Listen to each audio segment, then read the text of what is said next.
Muy bien, creo que han ingresado ya todos. ¿Listo?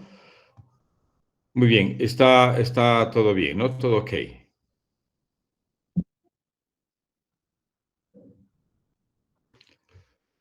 Queremos admitir a todos. Muy bien.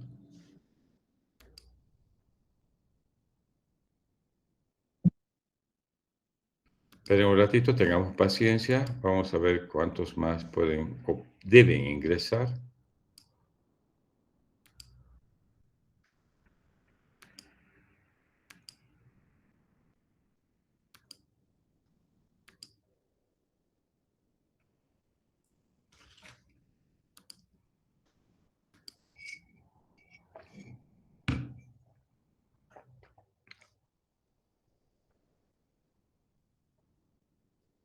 Bueno, muy bien. ¿Podemos continuar? ¿Sí? ¿Me dan el ok? ¿Sí? Ok, muy bien. Entonces, se evita esta vía, la vía oral, cuando hay alta tasa de metabolismo del primer paso, ¿ya? Porque afecta mucho la biodisponibilidad. Bien. El volumen de distribución, ya es la relación que hemos explicado ahora que relaciona la cantidad de fármaco que hay en el cuerpo o en el organismo con la concentración plasmática, ¿no ve? El volumen de distribución real es un concepto que nos dice que no todos los espacios corporales tienen la misma concentración de fármaco, ¿ya? Hay diferentes proporciones. Y el volumen de distribución aparente es el parámetro que nos ayuda a hacer el cálculo, ¿no ven? De relación entre cantidad de fármaco en el cuerpo sobre la concentración plasmática, ¿ya? Esto en resumen. Seguimos. Aquí está el concepto de biodisponibilidad. Espera un ratito. Ya, muy bien. Aquí está. Este concepto es importante. Ya hemos dicho, la biodisponibilidad es la fracción inalterada que alcanza la circulación sistémica, ¿ya? Después de la administración por cualquier vía, ¿ya? Y aquí está un poco el gráfico que nos ayuda a entender un poco esta biodisponibilidad, ¿ya? Aquí está, mira, una curva de Gauss, ¿listo? Tipo campana, donde se puede observar primero la dosis, digamos, eficaz media, el efecto máximo que alcanza y luego la declinación, ¿no es cierto? A medida que va eh, depurándose el fármaco, este sería el equivalente a la vida media y después cada vida media se termina de eliminar el fármaco. ¿Listo? Entonces, toda esta área bajo la curva es la duración de acción, ¿ya? Y esto sería equivalente a la biodisponibilidad. ¿Listo? Fracción inalterada de fármaco que alcanza la circulación después de esa administración por cualquier vía. ¿Listo?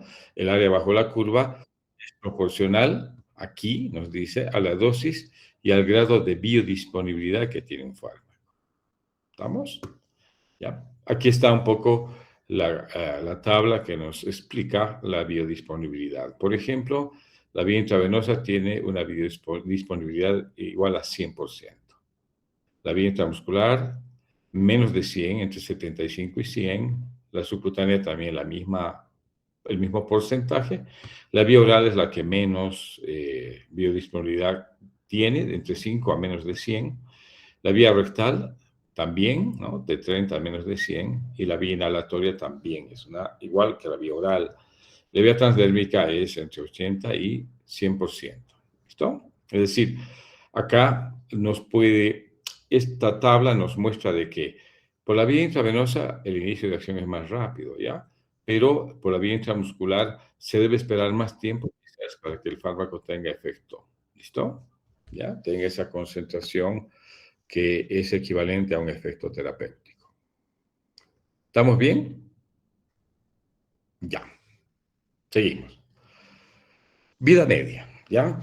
Vida es tiempo, ¿ya? La vida siempre es tiempo. Dice, ¿a qué significa vida media? Es el tiempo que transcurre desde que un fármaco es administrado, distribuido y hasta que ha caído en un 50% en su concentración, ¿ya? Es decir, hay mecanismos que empiezan a depurar el fármaco una vez que ha alcanzado una determinada concentración. ¿Listo? O sea, es el tiempo que tarda un fármaco en ser depurado en un 50%. Si ustedes quieren, ese es otro concepto también que se puede explicar, que explica lo que es la vida media, ¿ya? Ahora, vamos a ver en un gráfico, esto les había dicho a algunos estudiantes, que a veces el concepto de vida media y concentración estable se entiende mejor cuando uno explica en gráficos, ¿ya? Explica en gráficos. Por ejemplo, una concentración estable es esta, digamos, ¿no? Hemos dicho, ¿cuánto tarda en alcanzar un fármaco su concentración estable? Si ustedes se fijan en el gráfico de la curva abajo a la derecha, van a ver ustedes de que alcanza más o menos entre 4 y 5 vidas medias en alcanzar esto que se llama concentración estable. ¿Y qué es la concentración estable? Es la concentración donde el fármaco tiene efecto terapéutico, ¿ya? Efecto terapéutico mínimo abajo y arriba efecto terapéutico máximo. ¿Listo?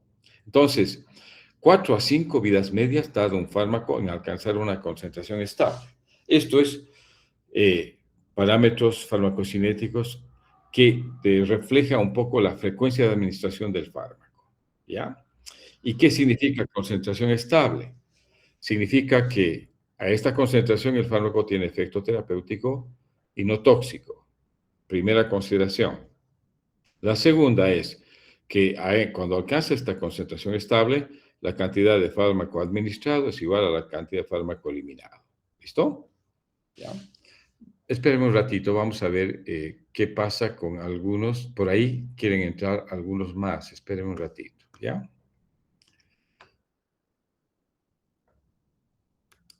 Espérenme un ratingo. Vamos a ver qué puedo hacer para admitir algunos más.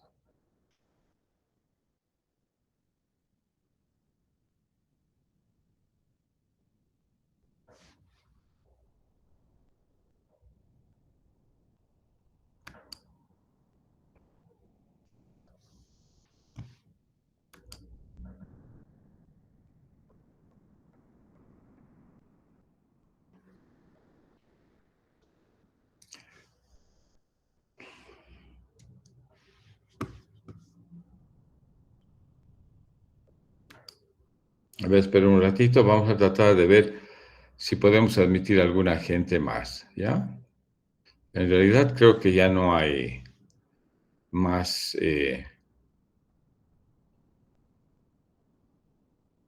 No, ya no hay más. Creo que todos han ingresado. Muy bien. Volveremos a compartir pantalla. ¿Listo? Pantalla completa. Compartir. Muy bien, hemos vuelto a la presentación. Deme el OK, ya si estamos otra vez en la presentación. Perfecto. ¿Ya? Entonces, cuando estamos en esta concentración estable, estamos bien, es decir, hay efecto terapéutico y hay que mantener el régimen de dosificación. ¿Estamos? Eh, Nosotros, siempre que dosificamos un fármaco, el objetivo es alcanzar la concentración estable. ¿Ya? ¿Y cuánto tiempo tarda? 4 a 5 vidas medias. Eso está claro, ¿no? Entonces, aquí viene dos conceptos. De acuerdo a lo que hemos explicado anteriormente, se puede deducir qué es la dosis de mantenimiento y qué es la dosis de carga, ¿ya?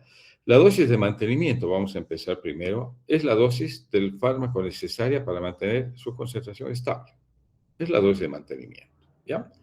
En cambio, la dosis de carga es un concepto que se aplica cuando los fármacos tienen una vida media muy prolongada, ¿ya?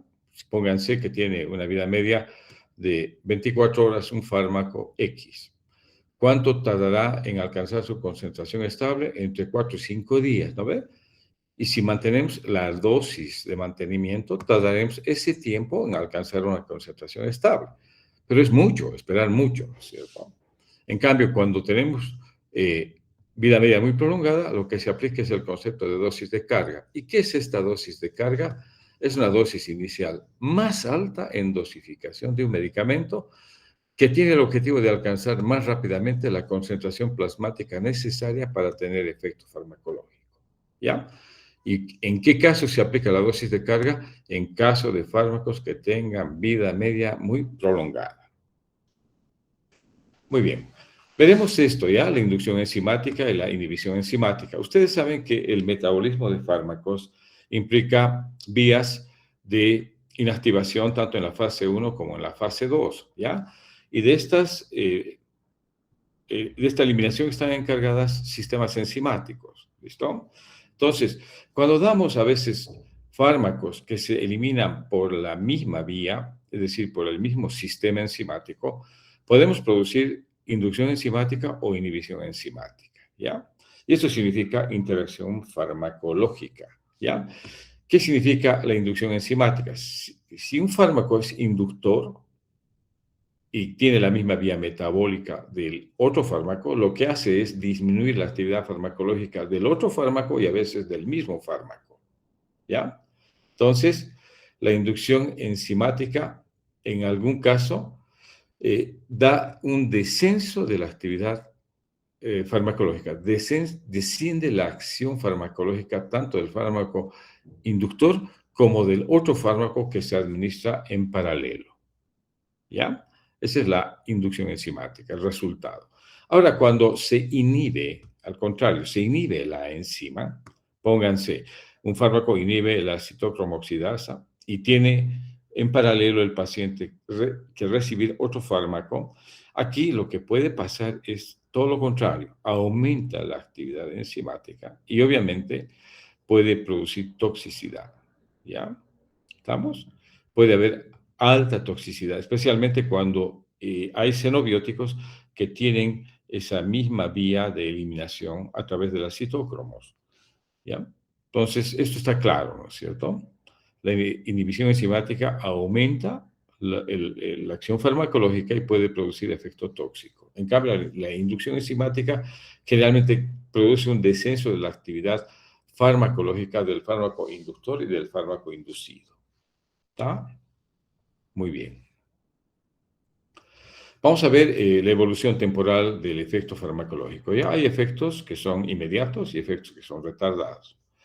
En realidad, los efectos inmediatos tienen que ver con la concentración plasmática. Hemos dicho un fármaco administrado, un fármaco agonista o antagonista administrado, digamos, eh, cuando alcanza una concentración adecuada, empieza a tener efecto generalmente proporcional, ¿no es cierto?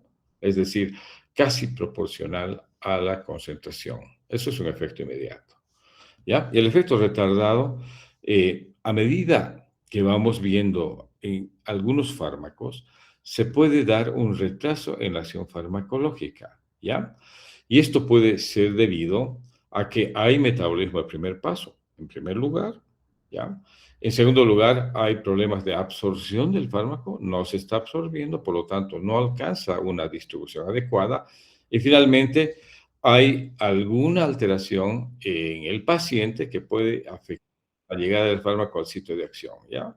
Procesos febriles, deshidratación, etcétera, ¿ya? Entonces, esa es la evolución temporal del efecto farmacológico, ¿ya? A veces hay que estudiar bien cuando el efecto de un fármaco no llega todavía o no se hace evidente. ¿Estamos? Hay que verificar que la vía de administración sea adecuada. Segundo, que no incluyan alimentos. Por ahí está prohibido ingerir con alimentos y obviamente el alimento impide la absorción del fármaco. Y finalmente, otra circunstancia que puede haber también es, eh, hay un retraso en la actividad, en la distribución del fármaco dentro del plasma, ¿ya? También eso puede influir en el efecto retardado.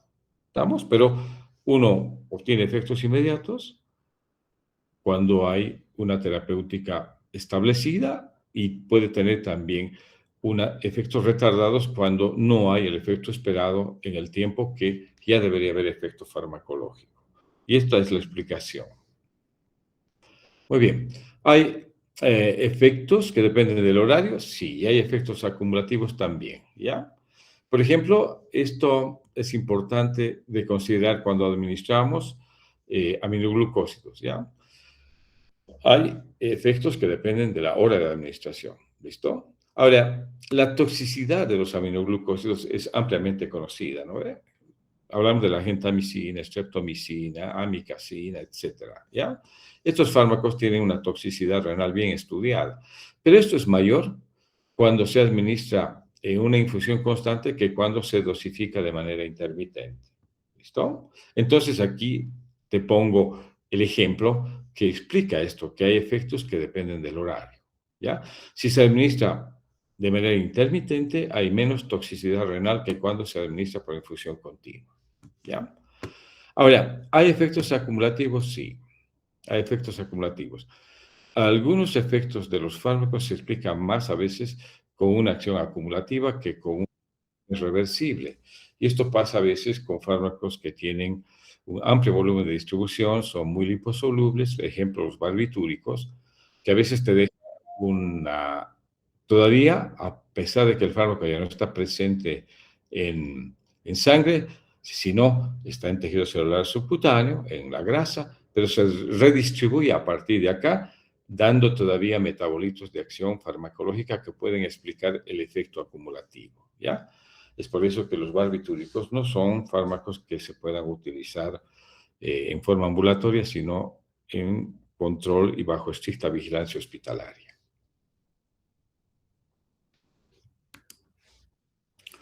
Muy bien, vamos a ver vías de eliminación de fármacos. Hay dos vías que están bien estudiadas, son la vía renal, es la principal, y la vía hepática, ¿ya?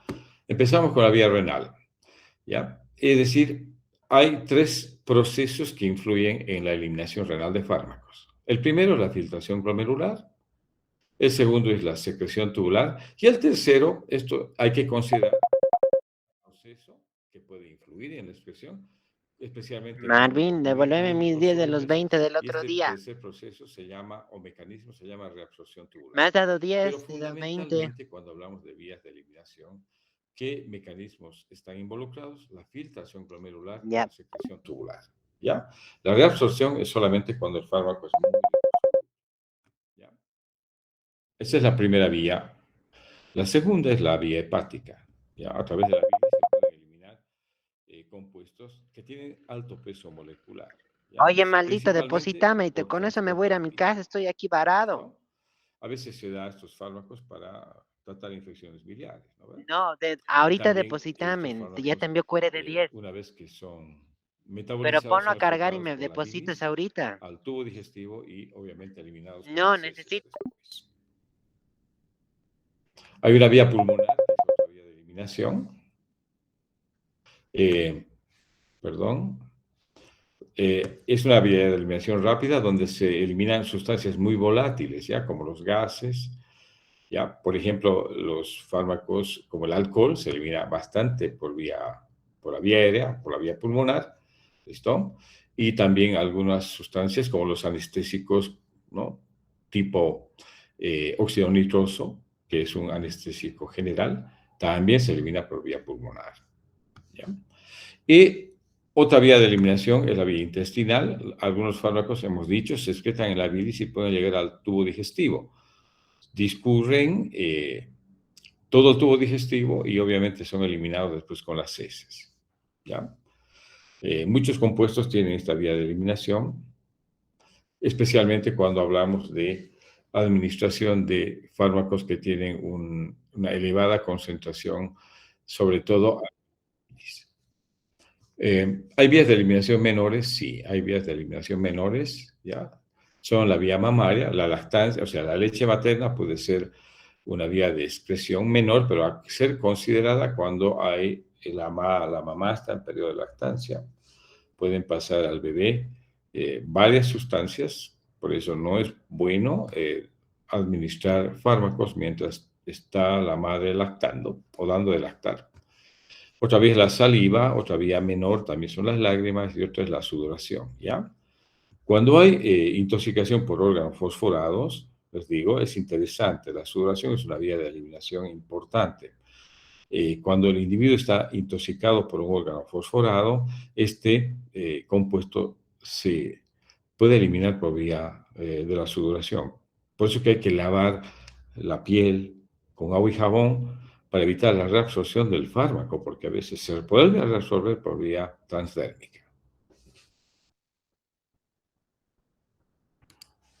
Muy bien. Y con esto hemos terminado la primera presentación. Ahora voy a abrir, si me permiten, la otra.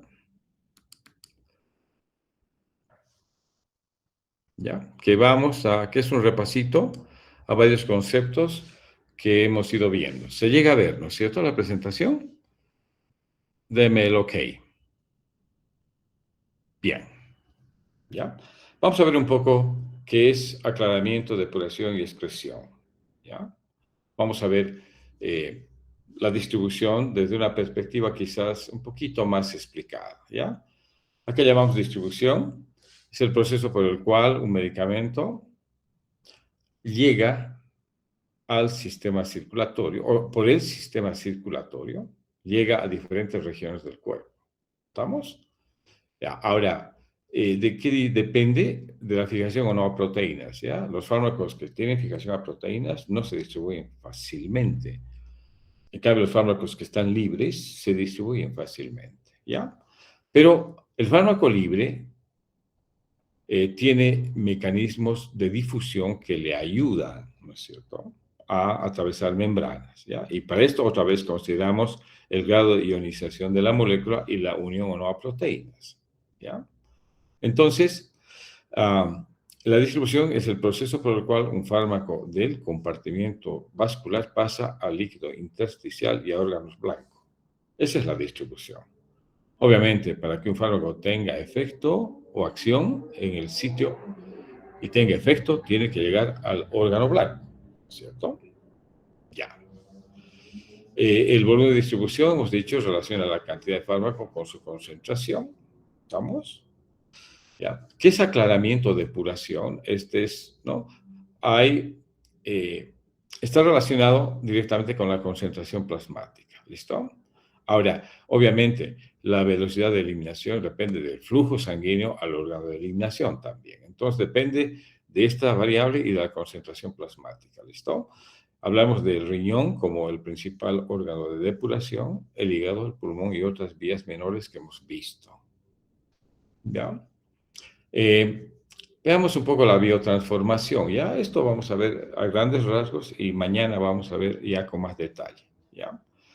La biotransformación en realidad tiene el objetivo de inactivar fármacos y hacerlos más polares y más fácilmente excretables, ¿ya? Entonces, la biotransformación tiene como objetivo hacer o terminar con la acción farmacológica, ¿ya? Pero esto no siempre es así, ¿ya? Tanto la fase 1 como la fase 2 puede dar metabolitos con actividad farmacológica, todavía con actividad farmacológica, ¿ya? Ahora, hay una eliminación limitada por capacidad, fíjense, y hay una eliminación flujo dependiente. Veamos qué significa la primera, ¿ya? La eliminación limitada por capacidad, hay que entenderla desde esta perspectiva, ¿ya? Esto está determinado por la dosis, ¿estamos? Y son vías que son saturables, ¿ya? O sea, tiene mucho que ver con la cantidad de fármaco y la velocidad con la que va a ser eliminado, ¿ya? Entonces, es una vía de eliminación que puede saturarse y esta vía es por la que se elimina la fenitoína, la teofilina, los salicilatos, el etanol y algunos antivirales, ¿ya? Hay que tener mucho cuidado acá con la dosis y la velocidad de eliminación por el órgano que es el encargado de eliminar, ¿ya? Ahora, hay una eliminación que es flujo dependiente. Esta depende exactamente del flujo sanguíneo, ¿ya? Hay órganos que tienen mayor flujo y obviamente, como el riñón, por ejemplo, tiene gran capacidad de eliminación. ¿Listo? Ahora, esto es concentración de fármaco, ¿ya? Es un porcentaje de fármaco eliminado por unidad de tiempo, ¿ya? Cuando es flujo dependiente es un porcentaje constante de fármacos eliminado por unidad de tiempo, ¿ya? Pero obviamente para que sea posible el fármaco debe estar libre, no unido a proteínas plasmáticas. La excreción, hemos dicho, es en realidad la eliminación del fármaco del cuerpo, ¿ya? Obviamente, en general, la velocidad de excreción determina la vida media, hemos dicho, de un fármaco. porque así explica el concepto, ¿ya? Ahora, hay algunas situaciones que hay que considerar también que vale la pena explicarlas, ¿ya? Para que un fármaco pase a los diferentes compartimientos, ¿no es cierto?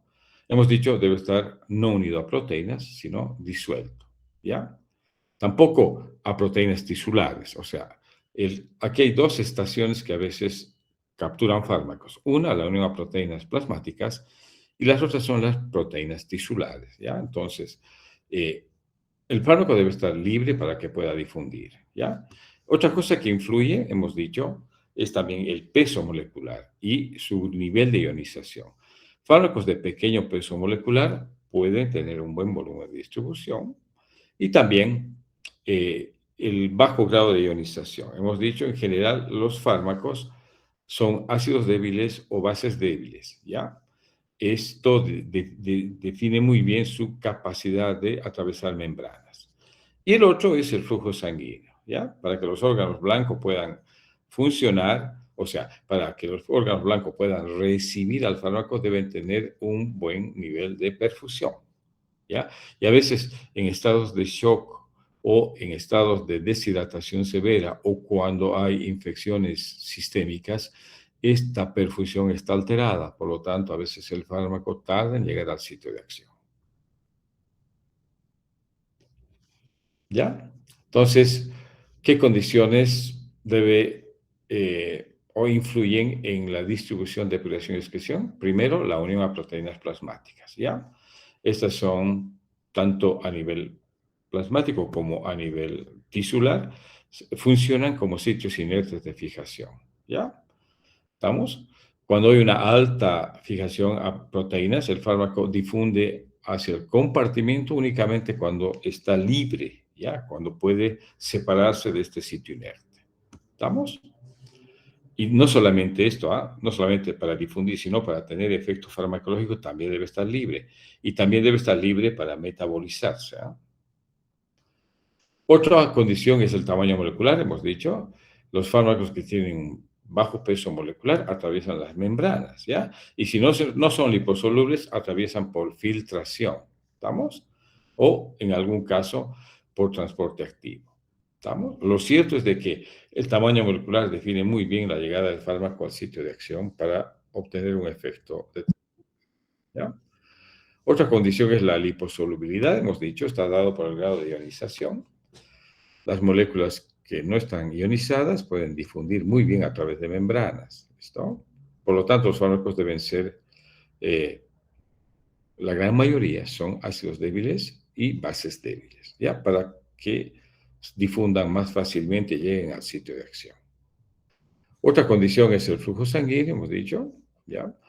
La velocidad con la que el fármaco llega al sitio de acción depende mucho del volumen de distribución y también por el flujo sanguíneo que tiene el órgano específico o tejido específico, ¿ya? Entonces, la dosificación y la concentración del fármaco alcanza el estado de equilibrio o una concentración estable y obviamente hay efecto farmacológico, ¿ya? Otra condición que influye en la depuración, distribución, es la solubilidad tisular.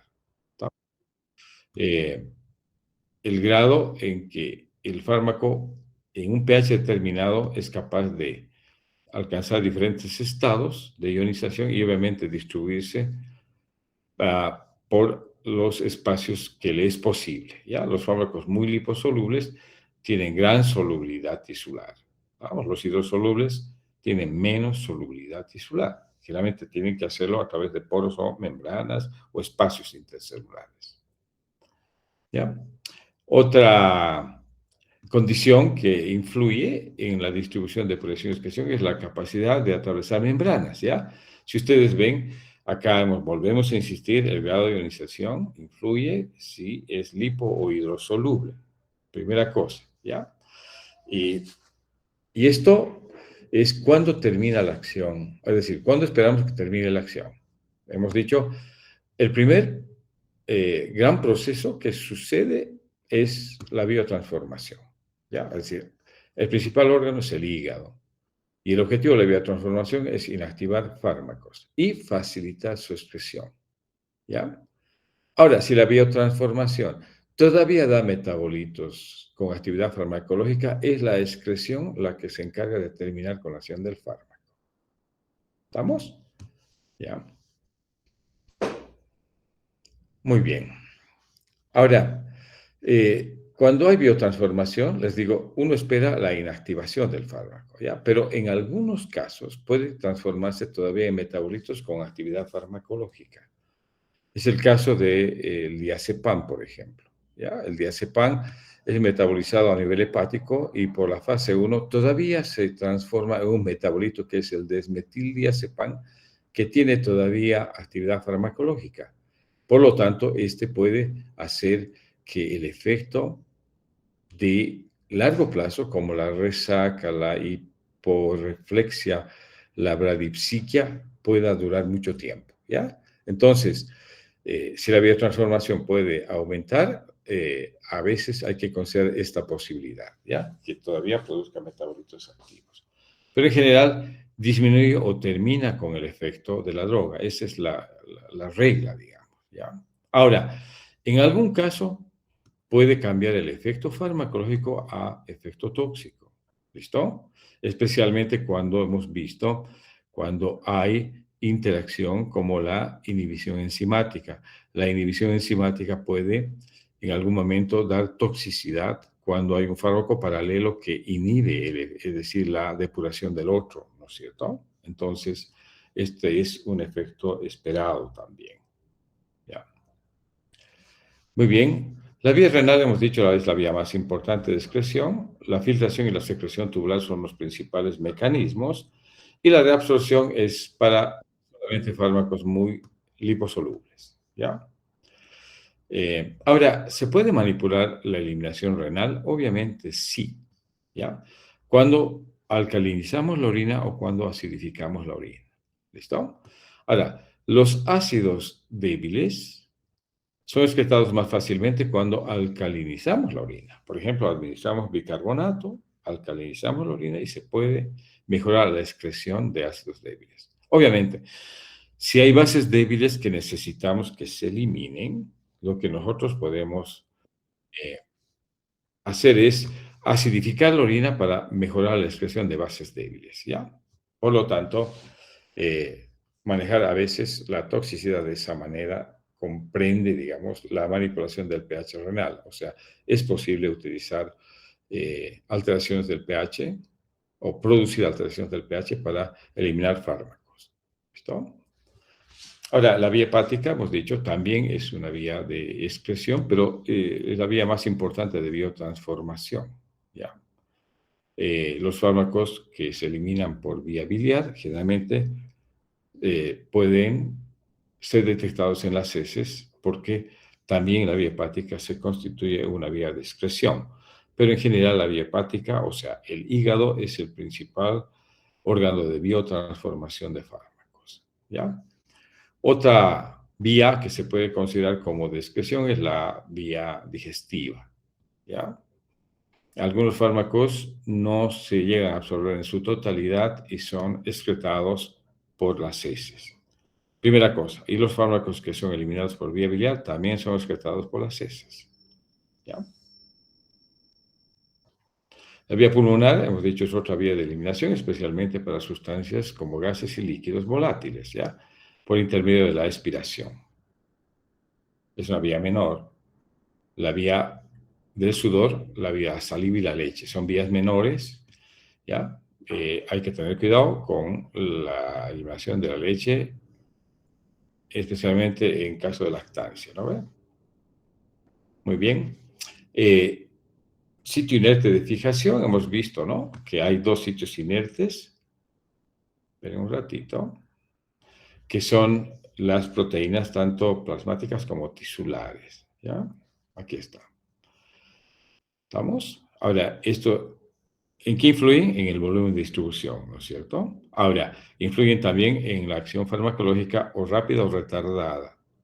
Y también en el metabolismo farmacológico, ¿no? La alta unión a proteínas impide todo esto. ¿Estamos? Entonces, un fármaco para ser activo tiene que estar libre de la proteína que lo une. ¿Ya? Ahora, ¿puede haber competencia de los fármacos por el sitio inerte? Sí. A veces un fármaco se une a la proteína transportadora y libera al otro. Y el otro que queda libre tiene efecto farmacológico, se metaboliza más rápidamente y puede excretarse más fácilmente. ¿Ya? Pero a veces, cuando el desplazamiento es alto, puede producir también un elevado efecto farmacológico a tal punto que produce toxicidad. ¿Ya? Esa es una eh, consecuencia previsible cuando hay competencia por el sitio inerte. ¿Ya? Y esta es la curva de Gauss que hemos dicho, que es la que se produce, ¿no es cierto?, cuando uno administra un compuesto. ¿Ya? Esto te explica un poco la capacidad que tiene el fármaco de alcanzar determinadas concentraciones a un principio proporcional, el efecto es proporcional a la dosis, llega al efecto máximo y después empieza a decaer en la medida en que está ya produciéndose la biotransformación y la eliminación del fármaco hasta que desaparece por completo. ¿Ya? Y con esto habríamos terminado todo lo que corresponde al capítulo de hoy. ¿Ya? Espero que yo he hecho un poquito rápido la clase para entrar en horario, ¿ya? En horario. ¿Listo? Muy bien. Si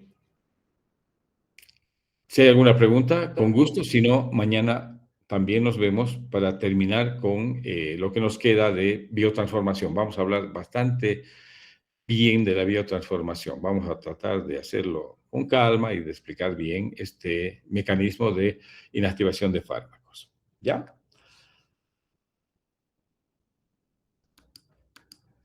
Muy bien. Espero que todos hayan podido entrar. ¿Ah? Es mi mejor deseo. Nos vemos mañana entonces. Bianca, ¿estás? ¿Has logrado entrar, Bianca?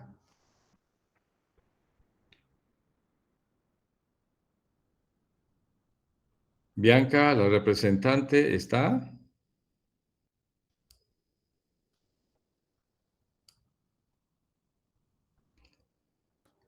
Creo que no ha logrado entrar, Bianca. Bueno, nos vemos mañana, jóvenes, ¿ya? Cerramos la clase de hoy. Muchas gracias. ¿Ah? Hasta luego, doctor. Muy Hasta bien, luego, hasta luego. doctor. Gracias. ¿Ah? Hasta luego, doctor.